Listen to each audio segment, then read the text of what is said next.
Howdy, folks. Welcome back to Viva la Cats. I am your host, Justin Hiles. I am a few guys short today. Joel might be joining later, stuck in some early feast day traffic. But with all that said, we are a 10-12 podcast, the Viva la Cats podcast, representing the 10-12 network, bringing you the best coverage of the Cincinnati Bearcats every single week, covering basketball, football, and all sports included. We are also sponsored by Charlie Hustle, which we will give a nice little promo for some cool merch for this week's matchup between the Bearcats and TCU, those crazy horned frogs. Guys, it's finally time. We're finally here. The Bearcats considerably could be called back. We're not quite there yet. We still have some strong games to go, but the feeling is there that the Bearcats are back, at least when it comes to basketball. We'll talk about football in a little bit here, but just as a quick recap from this past week's game, we had against Georgia Tech, massive win on the road, propelling the Bearcats up to 16 in the AP Bowl this past week. And actually, as of tonight, this is November 26th. So we are on Monday night. Tuesday night. I can't even keep track of the days anymore. Tuesday night, with a little bit of the chaos going in the Maui tournament, as well as in Vegas. UConn losing, some of these really highly rated teams losing, pushing the Bearcats up a little bit more. As it currently stands, we are up to number 6 in KenPom, which is a great feeling. Definitely a little spooky when you look at all the other teams surrounding us, and the quality of the games that they're playing in. As you can imagine, with the Maui and Vegas tournaments, there you've got some just 4 versus 5s. We just had Iowa State and Auburn play last night. You got Kansas and Duke finishing out right now. All of these are 1-possession games. Really some awesome stuff for some early season, regular season basketball with these multi-team events. But Bearcats managing to survive through all of it as it currently sits. Just got to win and take care of business, I think, at this point, and you're just going to keep riding that wave and trying to, keep rising as some other teams move and shift around. But again, Bearcats getting the benefit of the doubt, at least thus far early in the season. Let's go into that Georgia Tech game a little bit. So, of course, was a huge win, 81-58. It's another win over a power conference team, which you absolutely love to see. But the biggest storyline, I think, from this game for sure was Dylan Mitchell. Dylan Mitchell just kind of found a way to make this thing work and start running with it. Looked really, really solid in this game. Overall, had 14 points, 11 rebounds, managed to snag 2 offensive boards as well. Bearcats rebounding, still a thing that we're going to have to be watching as far as the future goes for the rest of this season. Looked a little bit better here than they had in the past 2 games against Nichols and NKU. But again, Dylan Mitchell, I think, was the story of the night. Looked really good, played 30 minutes, got a really solid run in there. And then, of course, for the Bearcats, 4 players over 12 points in this game, which is really, really solid. You want to see that contribution kind of spread around. Guys are getting some good looks early. We're moving the ball around. Doesn't seem like we're forcing it too much. And overall, shooting fairly decently in this game, 40%, almost 41% from the 3-point line. About as much as you can ask for in a road game like this. And from the very start of this game, they put the pedal to the metal and really just started to run away with it. They kept the gap the entire time. Once the Bearcats took the lead, I believe it was at the 18. It was like 2 minutes in the game, 3 minutes in the game. The game never got close after that. I think the next closest margin was about 7 points, 8 points. And really just widened the gap and kept it, which is good. And this is the thing that we've talked about all last season, the season before. The thing that I think will separate this team from going from good to great and even great to elite is going to be that ability to maintain leads. And it's going to be that ability to hold teams when you've got a good gap built. You got to be able to keep that lead and you got to make it turn into a quality win. Even in some of these games where, you might be playing a KenPom 250 plus type team, which Georgia Tech absolutely is not. Sitting right on the edge of 100 there. I think they're around the 110s or so. But got to feel good about that win. Got to feel good about that win, especially being able to do it on the road. Not a super rowdy environment, but you're getting a good test against a team with some good players. Georgia Tech was dangerous last year. I think they could be, again, a team like last year into this year. I think they could be a team that could provide some pretty strong upsets to some of the bigger teams in the ACC.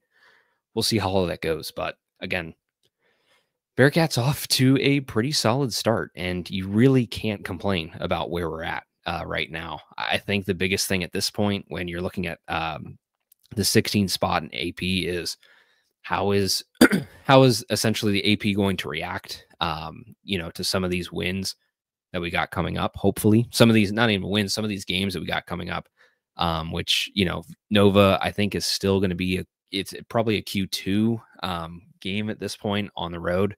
I think they're out of maybe Q1 range. Not positive on that. I'll have to double check that. But Alabama State and Howard, you got those two games in this next 3-game stretch. All of those ones you want to hope that you take care of business before you get to, of course, the crosstown shootout with a now ranked Xavier up to number 22 in the polls. It's going to be interesting, people. This is going to be some cinema in a way that we have not had in the shootout for a long time. You got two really solid teams, and I think that game's going to be exciting.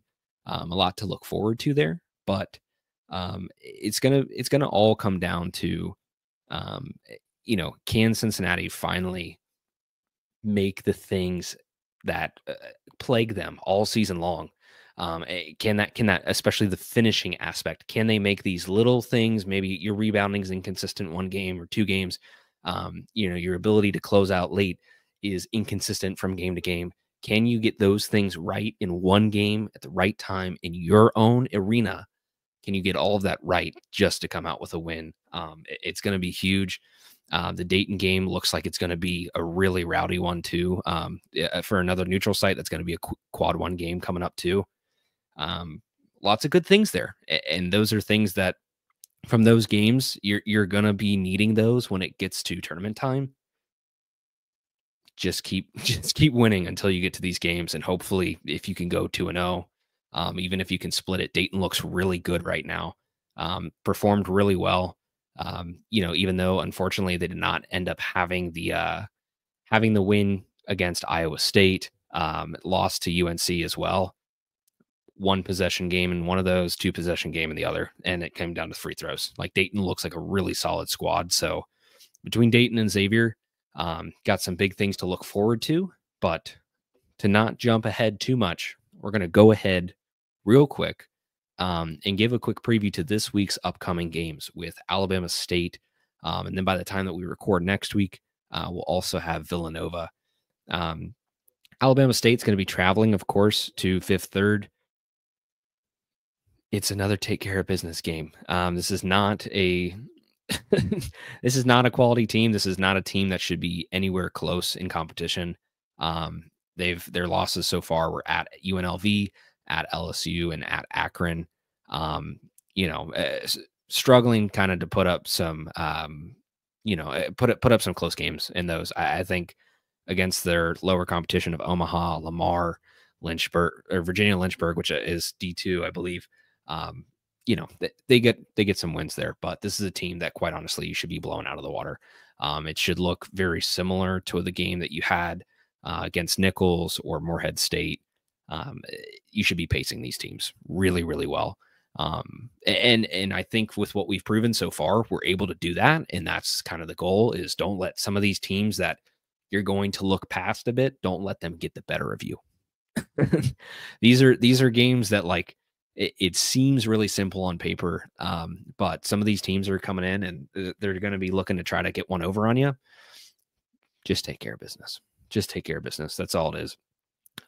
With that said, you do jump ahead then to the next game with Villanova. Villanova is not the Villanova of past, as we all know.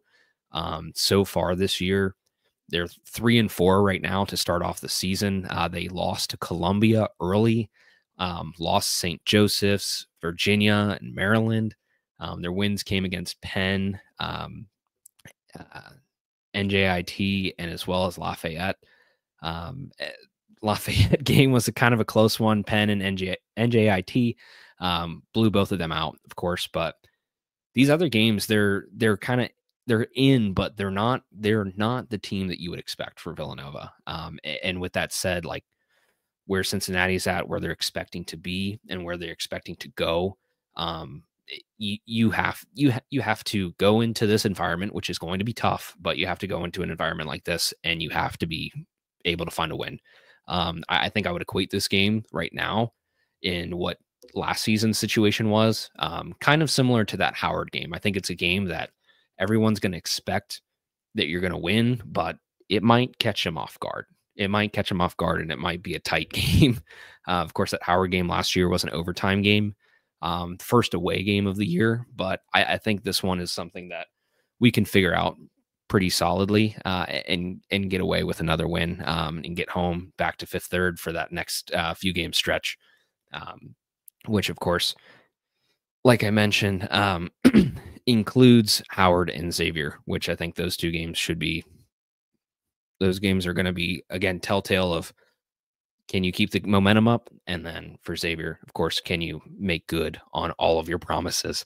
Can you make good on all of the potential of this team and actually execute and convert into some very important wins that we're going to need later on in the season? Of course, as I've already mentioned, Villanova, just a quick little rundown for their roster as it currently stands. They've got 3 players averaging over 10 points per game. Their key guy, though, is Eric Dixon. He's a senior, averaging 26.7 points thus far this season, 7.2 rebounds. He's definitely the key guy. Had a 38-point game against Maryland. That's going to be the key thing here for the Bearcats. Defensively, can you shut this guy down? If you can shut this guy down, you're going to take a huge element of their game out of it. And it's going to be something that, again, this is a team that I think offensively looks pretty good, but your defense is actually something that you're starting to really build on, and is starting to become a bit more of an identity in the way that it had been in the past. Can you convert? Can you make those really important plays when it matters? Can you pick it off? Can you get the right blocks? Can you protect the paint? Can you protect the three-point line? Can you do these things that you've done well in some of these other games against a tough opponent like Villanova? And can you shut down that key scorer? I think that's been some of the issues that we had last season and the season before, where it felt like, we would win games, but it felt like the best player on that team, whoever we were playing, would have the best game of their entire season, or the best game even of their career. We saw it. I think I kept a tracker last season of about 8 or 9 guys who had either the best or like the top game of their season or career all season, all year long. I think if we can really focus on not letting those guys get hot in those games, and finding a way to defend them well, and if they're going to score, take out all their other options, do one or the other or both, that'd be great. Villanova, I think, is very manageable. Like I said, take care of business. It's a tough team for sure. They're gonna be looking to win, especially at home, but I think it's a game that we can get. And with where we currently sit at KenPom and where we sit in the AP, if you want to put yourself in a really good position to have some favor when it comes to the shootout, Dayton, and then going into the Big 12, this is a game that you got to win. And this is one of the tougher non-conference opponents, especially on the road, that the Bearcats have had in some time. We've played some pretty tough teams before, but this is going to be one that I think is going to be sneaky. So be on the lookout. Hopefully the Bearcats can take care of it and walk out of Villanova with a win. Like I said before, Bearcats were currently at 6. Actually, now that I'm just refreshed as I currently speak, Bearcats have now dropped back to 7. It was short-lived. As long as this podcast was going in the past 15 minutes, the Bearcats were up to 6. Now I've dropped back down. Some key losses for the Big 12. Not a great feeling for the schedule and sort of strength of schedule going forward. Houston lost to Alabama. Dayton, of course, Iowa State beat Dayton, but Kansas managed to pull it out close against Duke. This is going to be a fun conference this year, guys. It's going to be a very fun conference, but like I said, got to take care of business in non-conference. When you get there, put yourself in a good position where you're going to face some losses. Some games might get away from you. Keep everything in check so that you're in the prime position. You don't have any debate when it comes to March. That's the main goal. That's the main goal. Hopefully we can pull it off. That's a lot of talk about basketball. A lot of excitement there. Really, really curious to see how everything goes coming up. But of course, this is Feast Week. We are currently in Turkey Week. I'm very excited for it. I think I will save a moment of thankfulness for when Joel gets here, if Joel gets here, and we'll give some fun thoughts for Thanksgiving week. But with that said, some things that we might not be so thankful for. The Bearcats, as it currently sits, 5-6 on the gridiron. It is the nightmare scenario that we all talked about as a possibility. It's here. It's in front of us. It's at the front door. The Bearcats are 5-6.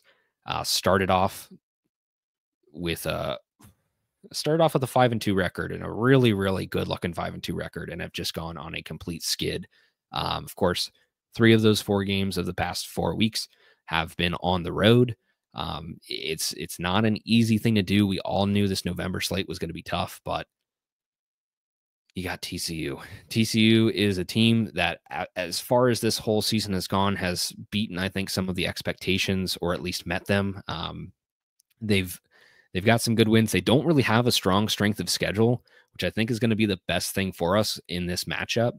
The record is 7-4. I think they have an SOS that's actually a little bit weaker than ours, as it would come to be. They had Utah, Arizona, Oklahoma State, UCF, all on the record. Some teams that just ended up not being very good.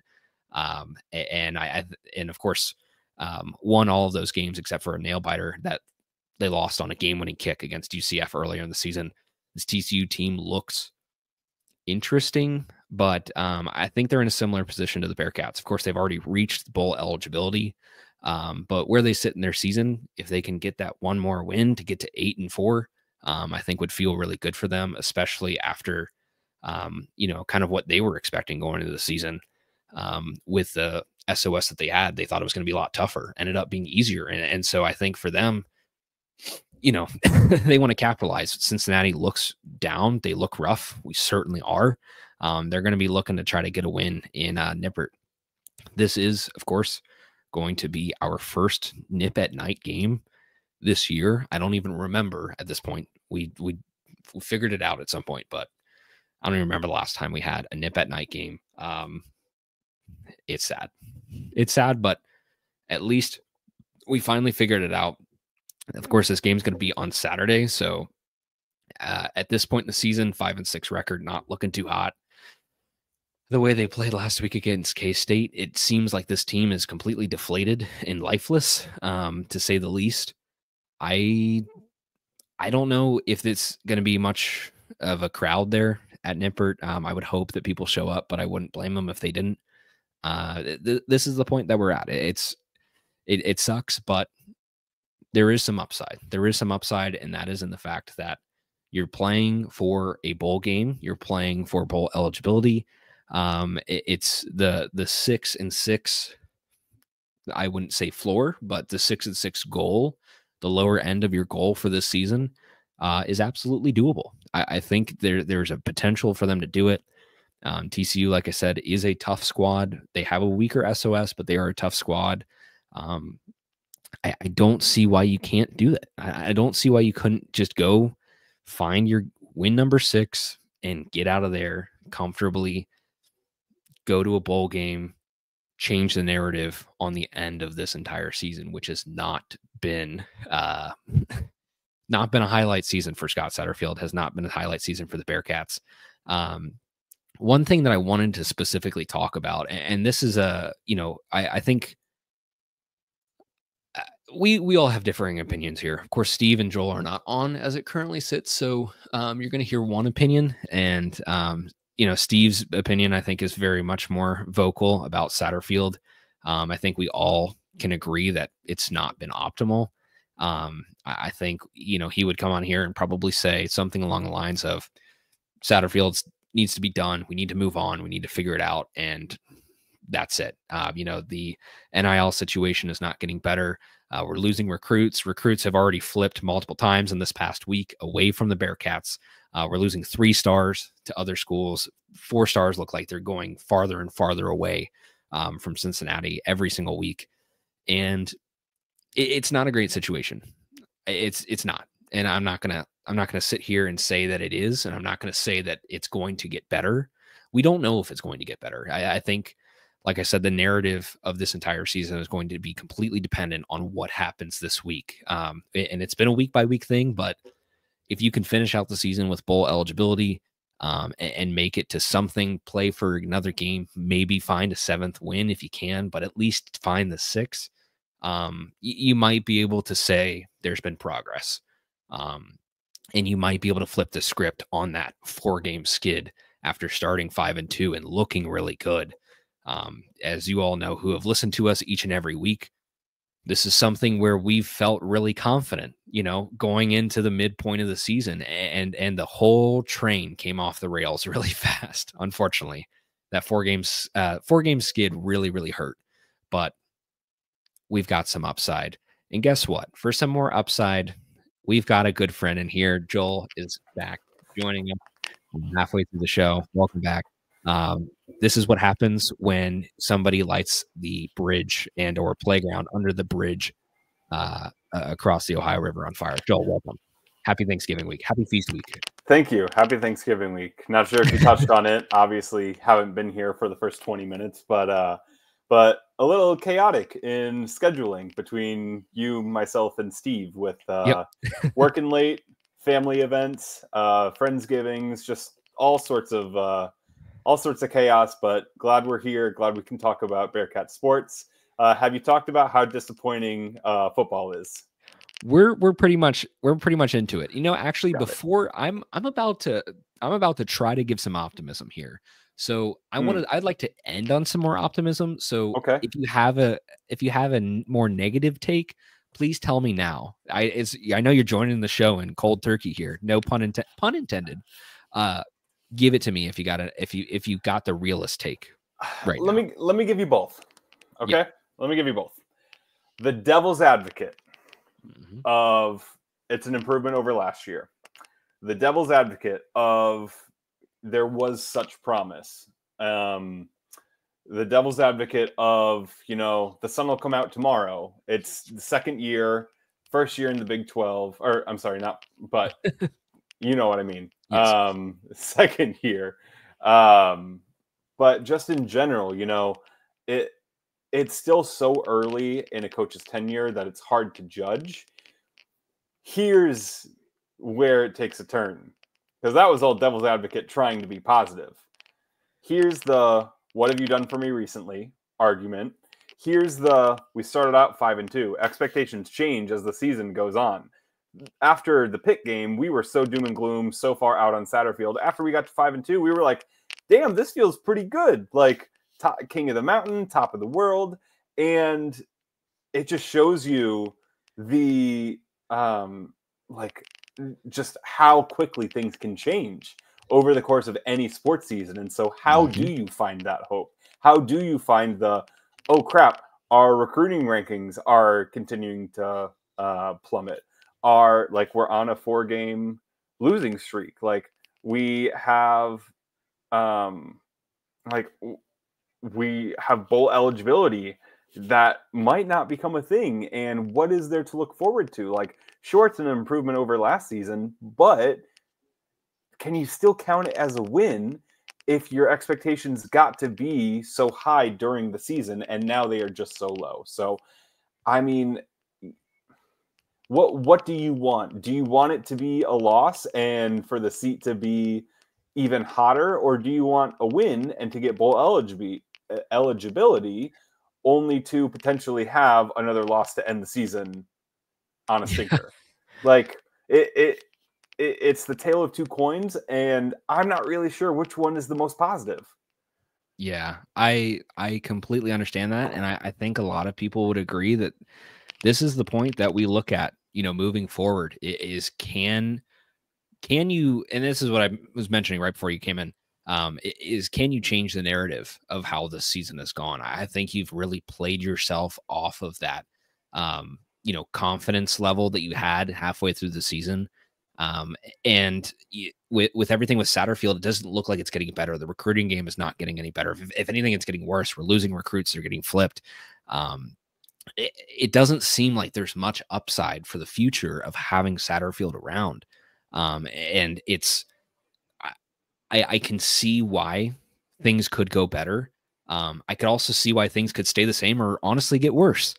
And that's kind of the tough point is it's again, I feel very strongly that even if you do get the bowl game, if you lose the bowl game and if you get blown out in the bowl game, you probably feel worse even than just finishing the season, being able to turn it off and then talk about it next season and literally just get to forget about it, just be over with it. I think it just kind of like makes that whole conversation linger a little bit longer just to maybe get excited about, oh, we could beat, I don't know. I screw it. Like, I don't even know who we would play. We could beat some random G5 team, or we could lose by like 20 to some random G5 team. And then the vibes are even farther down. So it is a sticky situation where we're currently truly, like, what is best case scenario at this point? Because you can argue for both sides. Yeah, you absolutely can. And honestly, I'm not even going to try to make the determining factor on that. I would say at least this much though. I think if you get to 6-6, it at least shows that you made improvement based off of last year. Your expectations were higher. Like I said, you started 5-2. It started plummeting, but you at least right the ship at the end of the season at the very last second, and you do what you said you were going to do at the beginning of the season. You're going to get to a bowl, and that was the goal.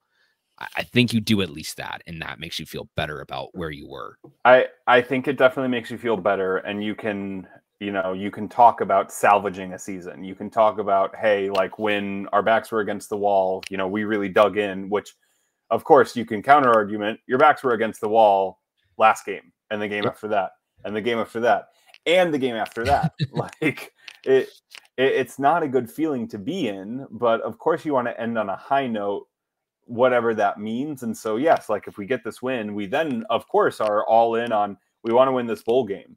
But did this 4-game skid do too much damage to be course corrected at this point? Yeah. And I think it's very fair. I think where that sets you as you move forward is, again, it's the determining factor of, do you want to deal with this Satterfield situation longer? I think if you don't hit the bowl eligibility, it's just one more X in that column of something that you missed. And it makes the conversation that much easier next season. And the leash gets shorter. It does. It absolutely does. Who knows? You hope that with some of the momentum of the other programs that maybe they grow a pair and just say, hey, like, we established a brand, we established a standard, and we're not meeting it right now. And we don't see the attitude, we don't see the direction, the drive to maintain that. We see someone coasting right now and just coming into work, punching your 9 to 5. Like, do you want to win or do you just want a paycheck? Because at this point, it's kind of hard to see that type of motivation, that aggressiveness that you look for in a program builder. Yep.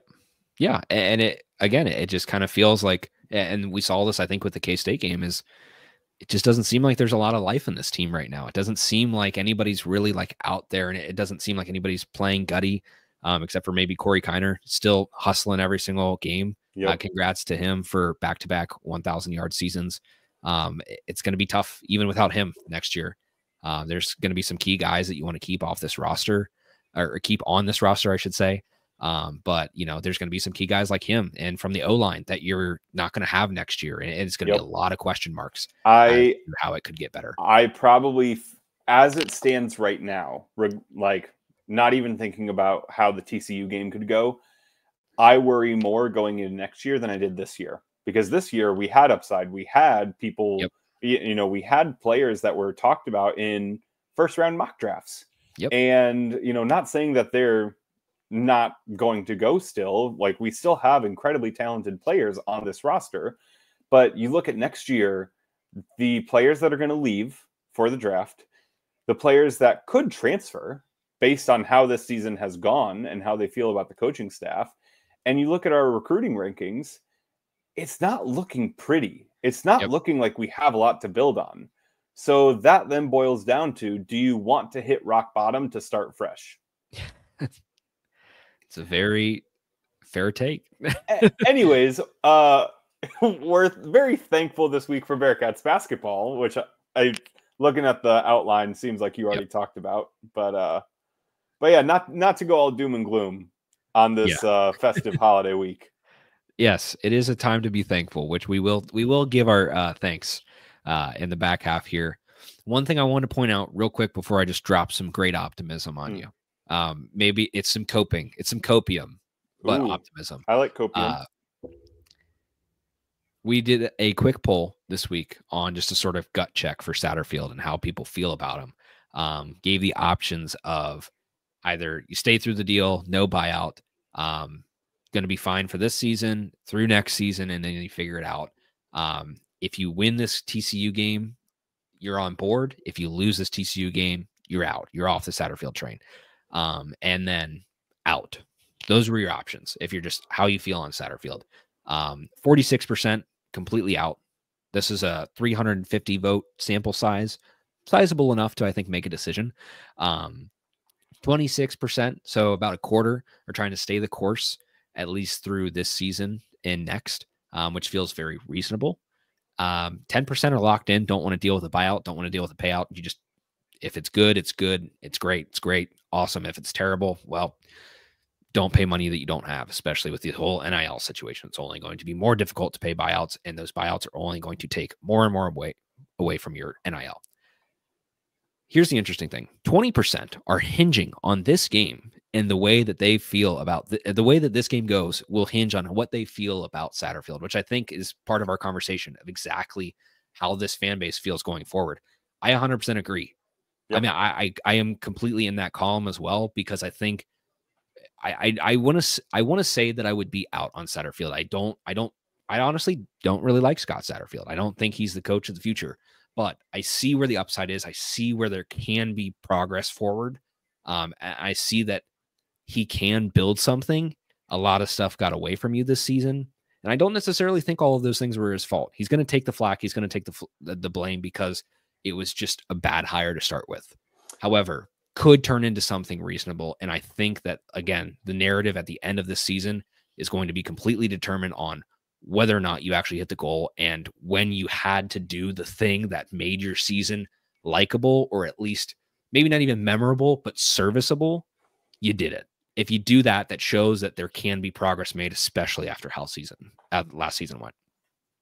Have we ever made the connection that Satterfield feels kind of like the John Brannon hire, where people have talked about it? I've seen it.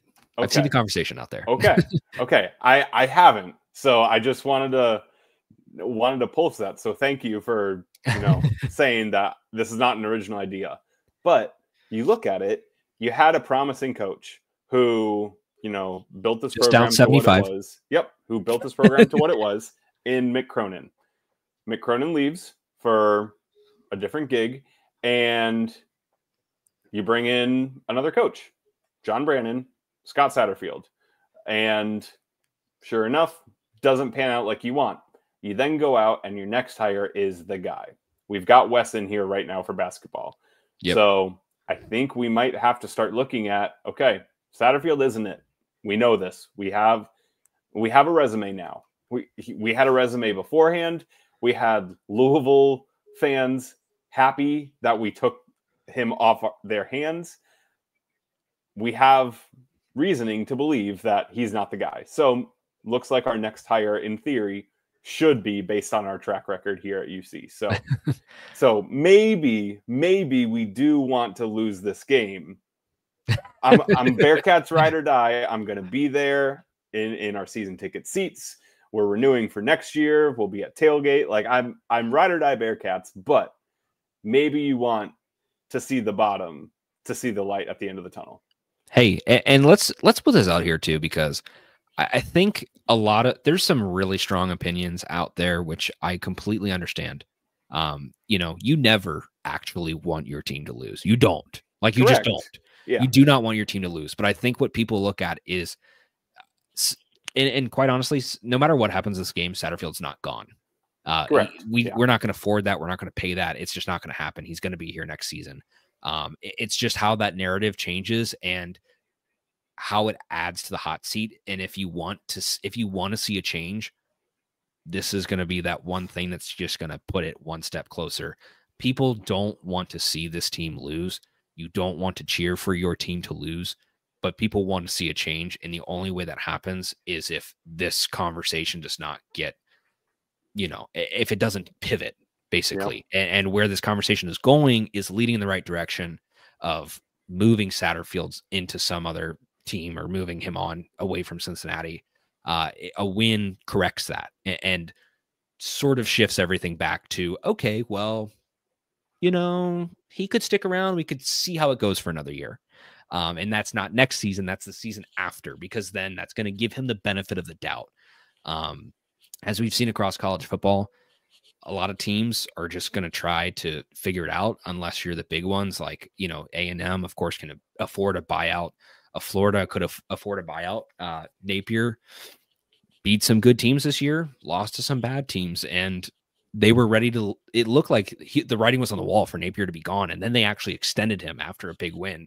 And so it's kind of like, for the Bearcats fans, it's like, okay, if we win this game, do you really want to see that happen? Do you want to see? You're probably not going to see an extension, but do you want to see it last even longer? It's going to be tough, but that's a whole lot of talk and conversation on that. And here's what I'm going to end this whole conversation with. I was going to say, I've been on this call for only 15 minutes, and it's been nothing about or nothing but football equals bad times all around. Yeah. So Justin, move us along. Okay, here's what we got. All right, there's 90% upside in this. There's some other stuff which it's just going to be part of the story of the season because we tell how it is. The 2024 football season upside, no matter how this finishes, you look at it this way. Some serious copium happening here, but bear with me, okay? Bear with me. This is the light for the people who want to see the light at the end of the tunnel. You beat Arizona State, who in week 14 is currently tied for the best record, and beat the best team, a very, very good BYU team, best team in the Big 12. You have that. You got to win over them, which feels really good because you're one of their 2 losses on this entire season. Your losses, this is where the copium starts. Quality losses, people. We talk about them. Colorado, you have a road loss. Week 14, a win and a little bit of chaos can send them to the Big 12 championship. Iowa State, another road loss. A week 14 win can send them to the Big 12 championship. Kansas State, another road loss. 5-3, not the most perfect team, not what Kansas State wanted, but still a very good team and could still, with chaos, end up in the Big 12 championship. Yeah.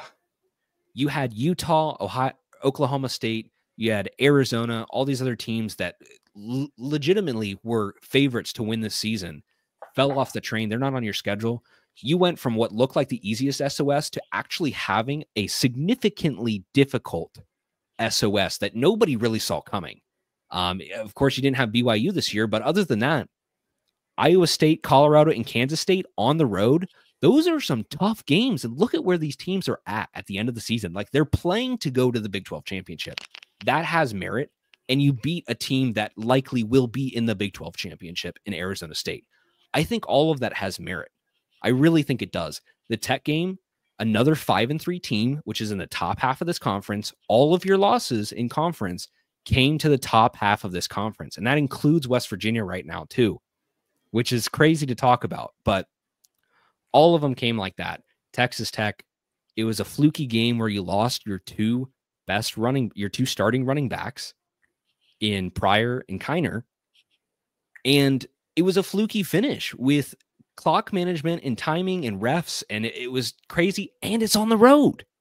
All of your losses have been against teams in the upper half on the road and teams that are playing to go into the Big 12 championship. Like, this is a legitimate thing where it's not like you're losing to Houston or to UCF. You took care of business against those two teams that you don't like. And so as much as the Pitt game, which got the best of you, which sucks, it really sucks. The West Virginia game, which you wanted to have, unfortunately, you handed it over. Those 2 ones really suck. But if you look at those losses, those are really the only two that where you probably could really feel bad about. Other than that, you have some really good teams. And again, this is a lot of copium. Bear with me because it's a lot of copium. But you lost to the teams that have proven throughout the entire season to be the best teams in the conference, have proven to be at the top, and are playing for a championship in week 14. It's not playing for a championship halfway through. Like, these teams have proven throughout the season to run the gauntlet and to at least be serviceable enough to go to possibly play for that Big 12 championship. I think this season, as much as it sucks and where this has gone, might not quite be as bad off paper. On paper, it's rough, but off paper, that conversation, there's room for debate. There's room for debate. Justin, I won't say that you're right, despite how I feel after your argument. However, based on the 5-2 start, it feels like we got taken out to a nice steak dinner and then never got called again. Oh, yeah. Oh, yeah. I'm 100% on board with that. The hype got up there, and then it's just, how do you trust the turnaround process? It's very tough. It's very tough. And like I said, I'm right there with you, Joel. I don't disagree at all. I'm at least just trying to provide some little amount of upside and how this season could, when you look back on it, you look at the last season in 2023, that's a shit show. That's just rough. That's bad. And you have some quality players on that team. But this season, you still got some good players, but you did a lot in the early half of the season. And the back half, you played you played a really tough schedule. You played 3 out of your 4 last 5 games, but 3 out of the past 4 games have been against, like I said, teams that are in positives on the win column and can be playing for that championship. I really think that's not even, and actually I didn't even include Arizona State in that. Like, Arizona State, Colorado, West Virginia, Iowa State, Kansas State. Those 5 teams make up the top 7 in this conference. So top 8, I guess. Crazy. And so that's one of those things where I just think it's not, I'm not giving excuses. But I do think that this team played a tougher slate than we all had initially projected. And I think we still tend to measure it against the same expectations that we had in the beginning of the season, where this was a really weak SOS. This has really shifted. And after that, 5-2 start, I don't know. It's tough. It's tough. And I don't know where to go from there. It's the fact that there are only 3 games you can really chalk up as we weren't in that game. Yep. You've got Iowa State, which you could still argue we were kind of in that game for a while. Yeah. You've got Colorado, which you can kind of argue we were in that game for a while. And then there's KSU, which we were never in that game. No. So, but every other game we were competitive and it was back and forth. And so this is the season of what ifs, which, of course we don't want to be the what if champions. But yeah, it just sucks. It sucks being in this position. Let me put you in another sucky position, and this is what we'll end all of this on. And actually, based on timing and everything else, we're going to go straight to the Bearcat Sports Wrap-Up after a little ad break. Great. Joel, tough position here. You got 6 losses on the schedule. If I gave you enough money to buy back one of these games, just one of the 6, which would put you at bowl eligibility, which game would you buy back right now? Either Pitt or West Virginia. Probably Pitt. Because I know that we'll get another chance against West Virginia next year.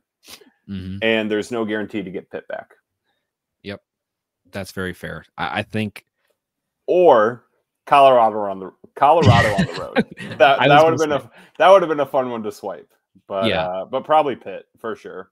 I think my two would have been between Pitt and Colorado. I think almost more so Colorado, just because in the moment it would have been great. We can spend another 3 hours talking about disappointments from this football season. I've spent the last 25 minutes with no prep, no outline, just going off straight raw emotion. So apologies to the listeners out there that are hearing my unmitigated thoughts, but yeah, it's just disappointment. That's really all you can boil it down to. Disappointment. That's very fair. And fans, listeners, Bearcats people, if you're okay with this season, good for you. If you're sad and down about the season, we all completely understand. There is no hate on people who are really down about this or people who can find the positivity in all of this. There is no hate towards any of that, because at the end of the day, everybody here wants the Bearcats to win. All of the fans at the end of the day want the Bearcats to win. They want them to get back to the heights that they were at. So if somebody thinks that the solution is to have a change, good. And if somebody thinks the solution is to stay the course, good. I think that debate is healthy, and I would encourage it and not say that somebody's just an idiot for having an opinion that might be different from yours. I will also say, circling back to the Brandon Satterfield comparisons, Brandon, of course, was canned early for some extracurricular activities, which we don't necessarily have the same issues with Satterfield, but hopefully with it being football, with it being, how much damage has been done to our brand in football. I hope that similarly there's an early change, whether it is this year, whether it is next year. I just hope it doesn't drag on for, another 2-3 years, just settling for mediocrity. But also, it is rivalry week throughout the rest of college football. And before we move on, just last touch on football, still very, very disappointed that even in this new conference, we don't participate in rivalry week. In the past, it was ECU or Temple or whoever you want to throw that is no even resemblance of a rivalry. And this year it's TCU, who don't really have too much of a history with. But you have UCF, you have West Virginia. Hell, I'd even accept Houston as a rivalry week game. Like, you had 3 options that are all on our schedule. Why do we not partake in that? I agree. The protected rivalries thing, or lack thereof. There are 4 protected rivalry games in the Big 12. I think it's really dumb to just not have that. And Yormark needs to figure that out, because we've lost a lot of really good games in a realignment. I understand that you want to keep this sort of pendulum swinging. You want to keep the teams constantly shifting to be able to play different teams each year. But 4 protected rivalry games is not going to cut it, especially when 2 of those are coming from the added 4 teams. And it doesn't even pay any respect to all of the other hateful 8 teams that have already been in there. What our new 4 brought in from the American and with BYU. You got to figure that out, man. You got to figure that out. The Holy War should be the last game of the year. And this game this week, historically, that we've hosted these games, is our worst attendance of the year. Is always. the worst student section game of the year. It's one of the coldest of the year. Like, it's the hardest to get people out for. So throwing in a rivalry game will really help your attendance and will really help drive that, fan engagement and fan interaction on campus.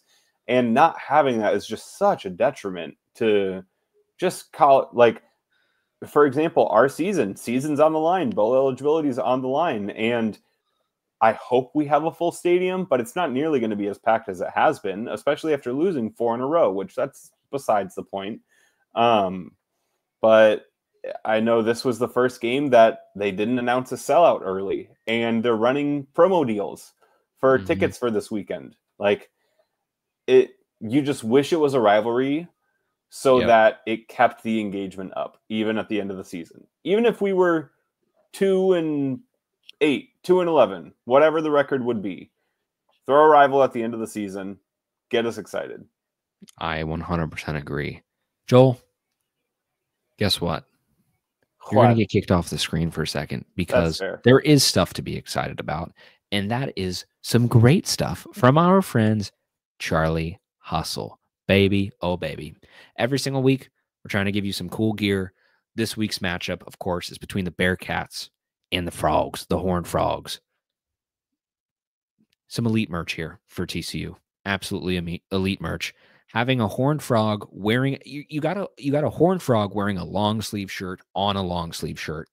Big Frogs caps. Gotta love it. And of course, the Bearcats with the 1992 Final Four, not Final Four, because there are copyright infringements, and copyright infringements is a conversation that we didn't even have this week. And Joel, we're not going to talk about it, but we're looking at you, little middle schoolers. Guys, you got to go out. You got to find some of this great gear from our friends Charlie Hustle. Go to www.charliehustle.com. Check out their full collegiate lineup. They have everything from the Big 12 and beyond. Some really nice gear. Great for cold weather, great for warm summer weather, great for spring and fall. Got you covered all year round. Some elite merch for a lot of different schools. Of course, football, you got a good long sleeve option here. Basketball, it gets hot in those arenas, especially when it gets rowdy. Got to go with the t-shirt. So get those good flex options. Get some good cold and warm weather options from your friends at Charlie Hustle. Use that promo code WWW or 101215 for 15% off. Again, from our network, 1012, and use that promo code on www.charliehustle.com/collegiate. Go find some great collegiate gear and fill up your closet. We've got some fun stuff, folks. Joel, we're at the point where we're going to go into the Bearcat Sports wrap up. Before we get to that, you have a thought?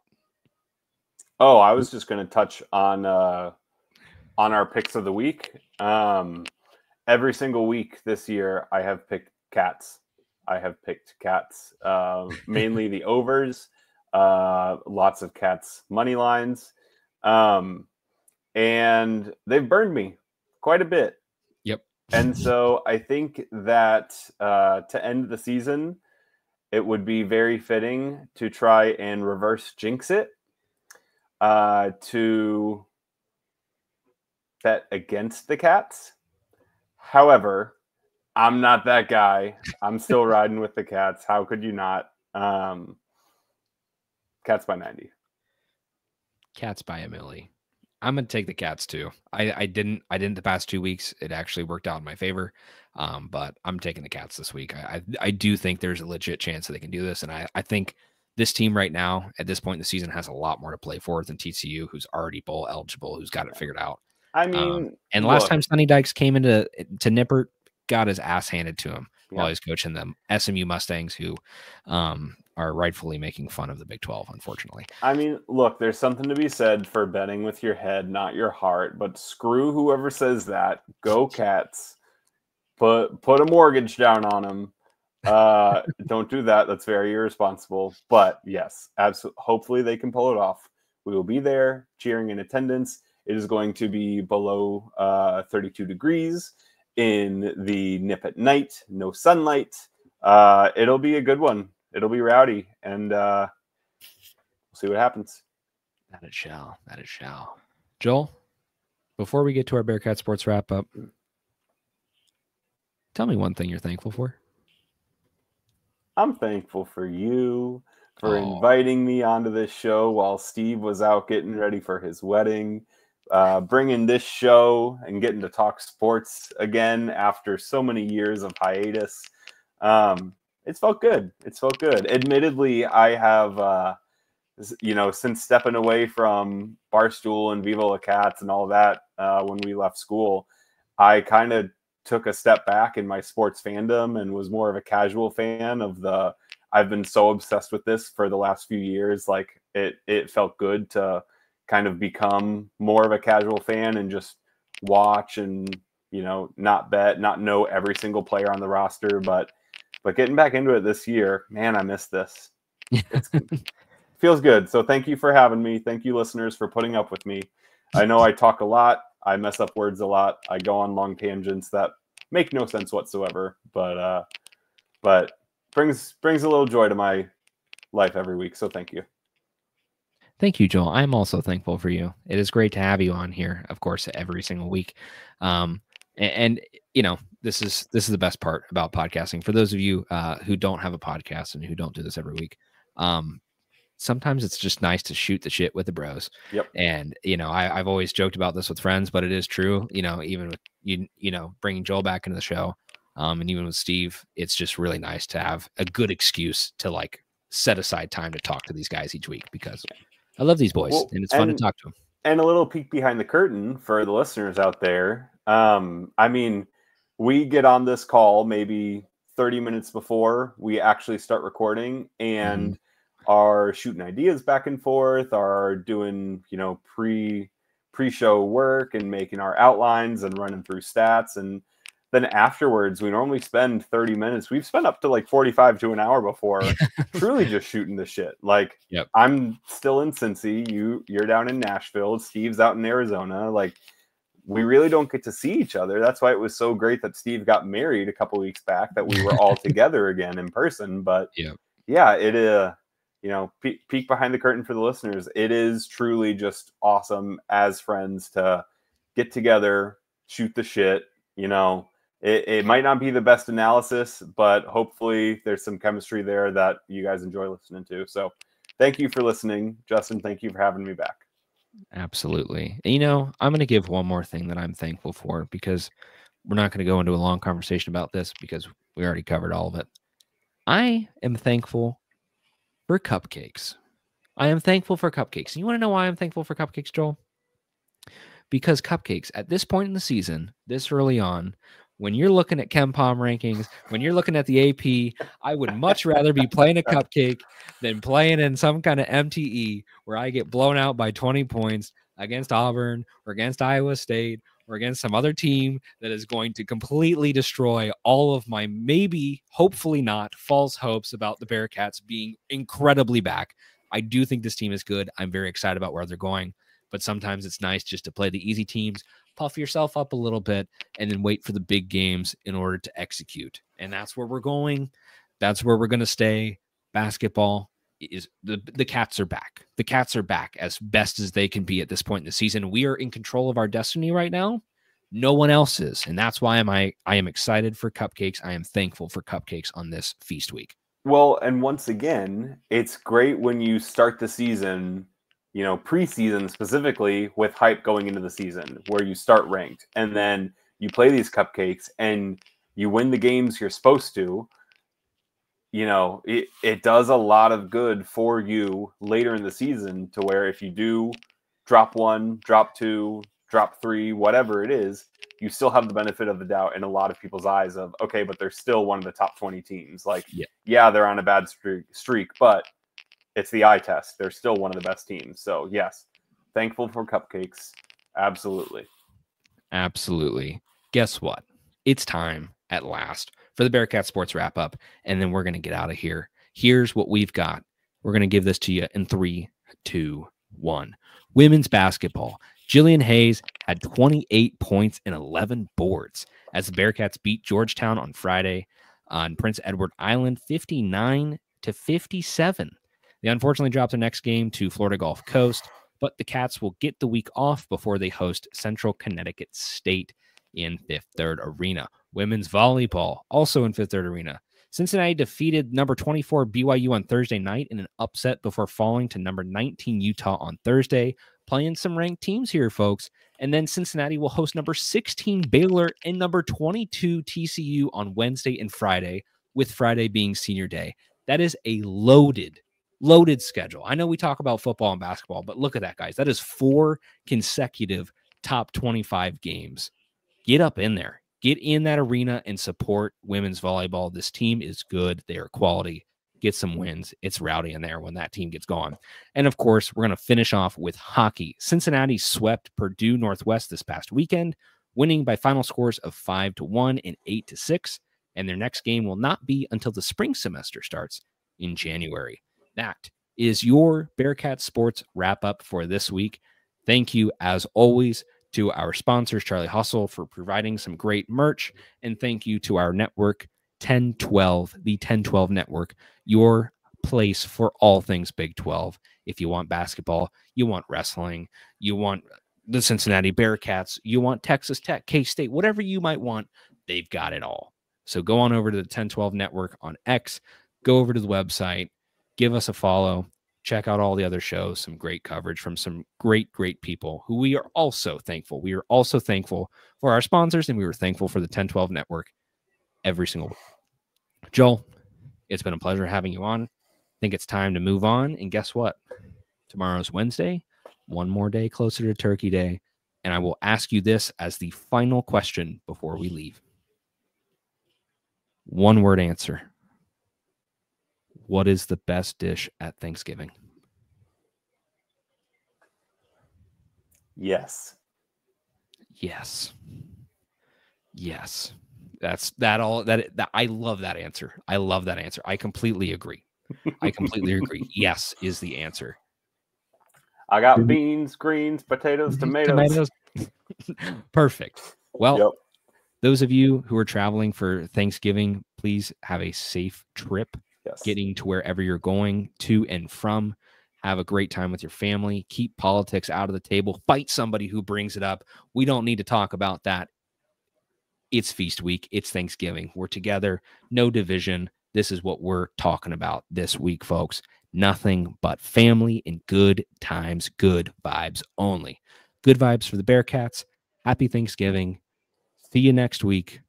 Hopefully with some more dubs and hopefully with some bowl eligibility. Joel, send us out. Viva La Cats.